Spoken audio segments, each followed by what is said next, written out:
আসসালামু আলাইকুম প্রিয় শিক্ষার্থীরা, আজকে আমি আলোচনা করব HSC finance and banking first paper এই সাবজেক্টটা নিয়ে আলোচনা করব। আমরা ধারাবাহিকভাবে এই চ্যাপ্টারের ৫ম নম্বর অধ্যায় আলোচনা করে আসছি। আজকে আমরা ৫ম নম্বর অধ্যায়ে নতুন আরেকটা অঙ্ক নিয়ে আপনাদের সামনে উপস্থিত হয়েছি।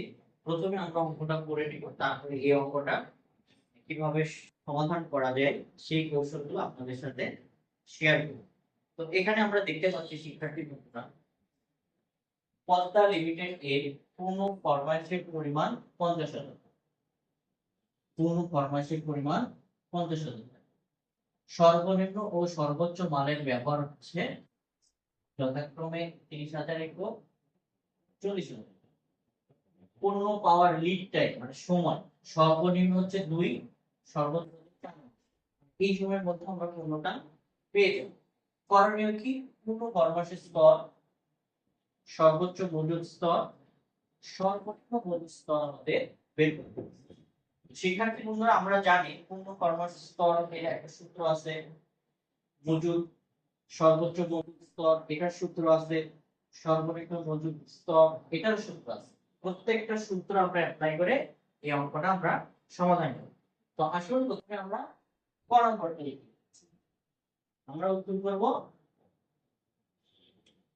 পূর্ণ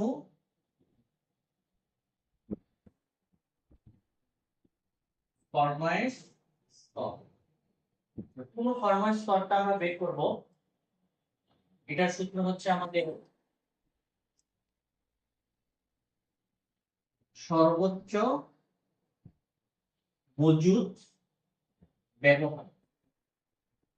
অর্থাৎ এখানে আমরা মজুদ ব্যবহার দুইটা অপশন দেখতে পাচ্ছি। সর্বনিম্ন হচ্ছে 30,000 একক আর সর্বোচ্চ হচ্ছে 40,000।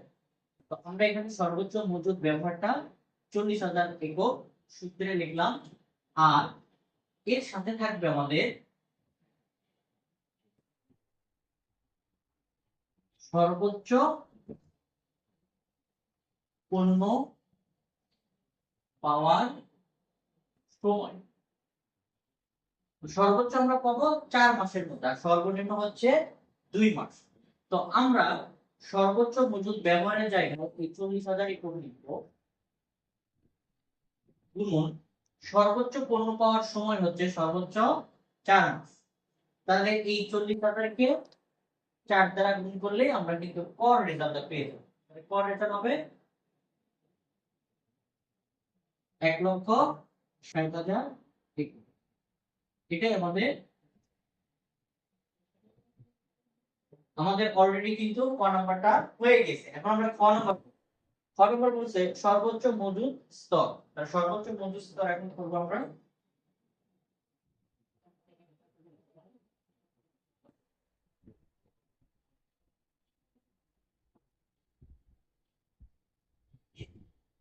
সর্বোচ্চ মজুদ স্তরের সূত্রটা একটু বড় হবে।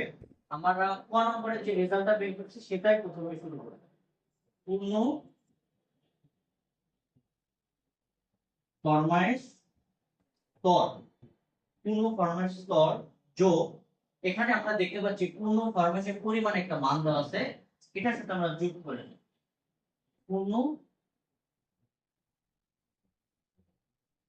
ফরমাইশ পরিমাণ, পূর্ণ ফরমাইশের পরিমাণ। এরপরে আমাদের যে কাজটা করতে হবে, বিয়োগ করতে হবে। পূর্ণ ফরমাইশ স্তরের সাথে পূর্ণ ফরমাইশের পরিমাণটা যোগ করার পরে আমরা বিয়োগ করব। কি বিয়োগ করব? এখানে দেখেন সর্বনিম্ন মানের ব্যবহার কত আছে? 30,000, রাইট? তাহলে এখানে লিখব সর্বনিম্ন ব্যবহার, সর্বনিম্ন ব্যবহার গুণন কি লিখব? সর্বনিম্ন সময়, সর্বনিম্ন সময়। সর্বনিম্ন সময়টা গুণ করে আমরা এই তথ্য থেকে বাদ। তাহলে পূর্ণ ফরমাইশের স্তর আমরা এখানে কতে বের করেছি? 1,60,000 একক। পূর্ণ ফরমাইশের পরিমাণ আমাদের দেওয়া আছে 50,000। এরপর আমাদের বিয়োগের পালা। বিয়োগ করব কি? সর্বনিম্ন ব্যবহার। সর্বনিম্ন ব্যবহার করব আমরা কি? 30,000 একক। সর্বনিম্ন সময় হচ্ছে যে 2, এটা ক্যালকুলেশন করলেই কিন্তু আমাদের মানটা হয়ে যাচ্ছে। তাহলে 1,60,000-এর সাথে 50,000 টাকা যোগ করলে কত হয়? 2,10,000। 2,10,000 যোগ করলে এরপরে 30 গুণ 2 60,000।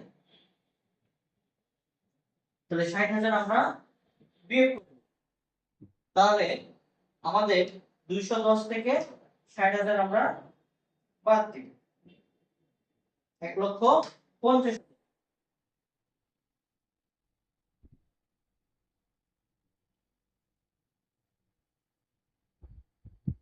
শিক্ষার্থী বন্ধুরা, আমরা কিন্তু অলরেডি 1 নম্বর রেজাল্টও পেয়ে গেছি। এখন আমাদের করতে হবে এই সর্বনিম্ন মজুদ স্টক। এটা হচ্ছে আমাদের 1 নম্বর সর্বনিম্ন। তো আমাদের জায়গার স্বল্পতার কারণে আমরা এই প্রথম অংশটা একটু মুছে দিচ্ছি। এখানে আমরা করব।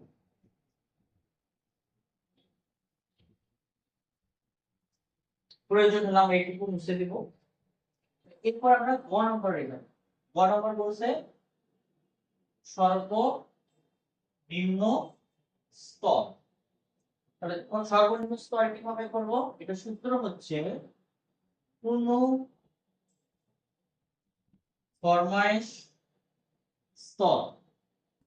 পূর্ণ ফরমাইশ স্তর বিয়োগ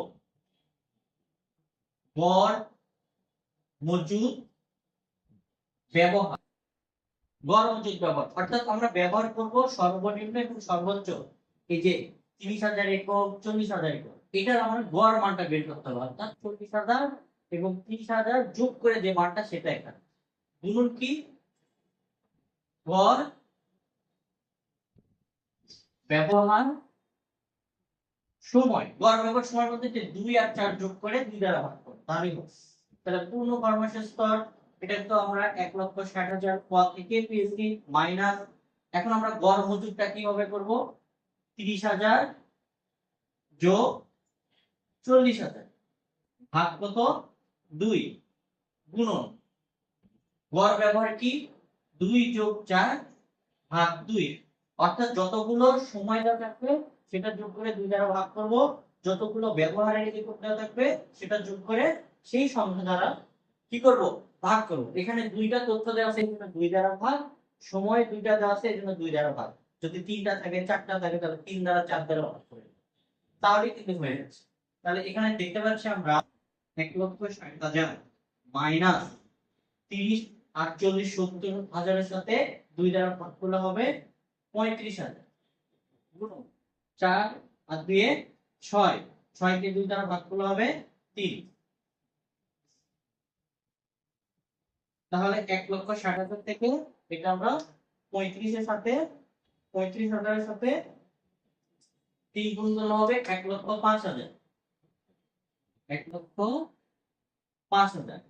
তখন এই 1,05,000 কে আমরা 60,000 এর সাথে কি করব?